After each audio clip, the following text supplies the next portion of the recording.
Des doigts et des orteils emportés, des visages déformés par la lèpre. Nous sommes à Marchou, village situé à 5 km de la ville de Bingéville. Créé dans les années 40, ce village tire son nom d'Émile Marchou, un médecin-chercheur français spécialiste de la lèpre. Par le passé, vous savez que la lèpre était une maladie un peu honteuse. En face d'Abata, il y a une île là-bas. C'est là-bas les parents étaient avant. Pour que le médecin aille là-bas les soigner, il y avait un problème. Il fallait avoir une bonne embarcation pour que le médecin arrive là-bas. Raoul Fouloro est venu là, il a trouvé que non. Le médecin, c'était des Européens en ce moment, qui allaient venir puis traverser chaque fois, et puis souvent, il ne trouvait pas de personnes, et puis ils repartaient. Donc il fallait que les gens viennent sur ce site actuel là.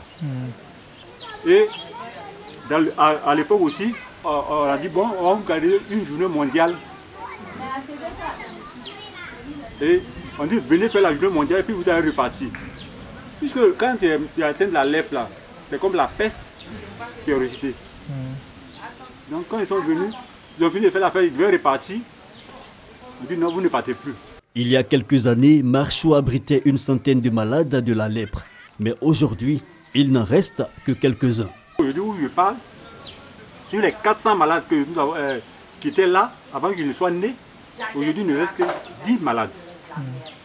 Mais toute la population que vous voyez aujourd'hui, actuellement, nous sommes les enfants, les petits-enfants et les arrière-petits-enfants qui forment le village aujourd'hui. À sa création, c'était un village modèle.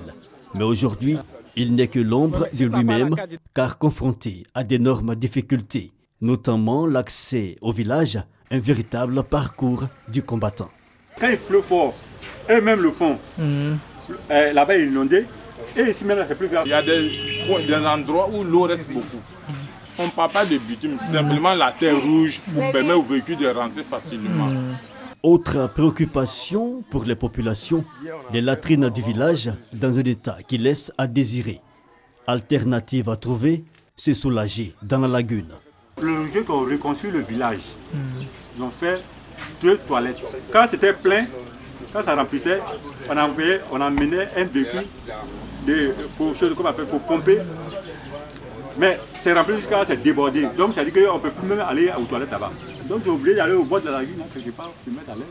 Les populations de Marchou ont désormais le regard tourné vers les personnes de bonne volonté pour sortir de cette léthargie.